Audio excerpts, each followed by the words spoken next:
मला भेटायला विखे पाटील येणार, उदय सामंत येणार, अशा पद्धतीच्या सगळ्या चर्चा सुरू आहे. संभ्रम निर्माण झाले. खरंच भेटायला येणार नाही, कारण विखे पाटील असं म्हणाले त्यांची चर्चेची तयारी असेल तर मग आम्ही जायला तयार. मग फोन काय केला म्हणा, आमचा नंबर आहे त्यांचा फोन आलेली. फोन काय गेलता मग असं उलट नाही बोलायचं कवा की चर्चेची तयारी असेल तर आम्ही जायला तयार आहे. तुम्ही यावं का म्हणून रातची 12ला निघाली होती. रातची 12ला निघाली होती. मग मी झोपलो होतो तेव्हा. सरपंच म्हणले वाटतं बाबा तुम्ही सकाळी आता झोपलं बाबा, दिवसभर बेजार आहे. ठीक आहे म्हणे, मग सकाळी येतो काही अडचण नाही, पण मी आत्ता येऊ शकतो म्हणे लगेच. मग ते जमतं का मग? असं कसं खोटं बोलायचं? चर्चेला तयार होतो ना आम्ही, म्हणूनच तर ते येतो म्हणले ना. आता त्यांचं काय झालं आम्हाला तुम्हाला वेगळं, इतरांना वेगळं. तयार आहे चर्चेला तुम्ही सरकारची? मी कधी नाही म्हणलोच नाही.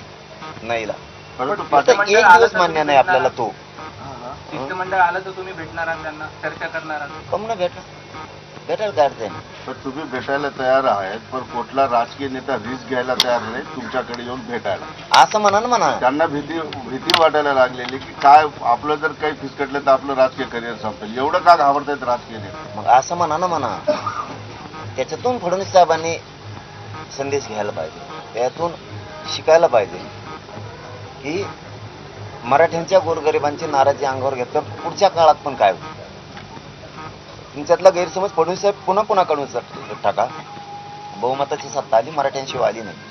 पुन्हा मराठ्यांची लाट नाराजीची तुमच्या विरोधात जर गेली तर येणारे दिवस हे राजकीय करिअर बर्बाद करणारे असतील तुमचे. म्हणून मी कालही सांगितलं शहागडच्या फुटा चौकातून, आज पण पवित्र भूमीतून शिवनेरी गडाच्या पायथ्याहून सांगतो, विनंती करून सांगतो. ते योग्य संधी आहे फडणवीस साहेब, तुम्हाला संधीचं सोनं करायची, गोरगरीब मराठ्यांचे मनं जिंकायची.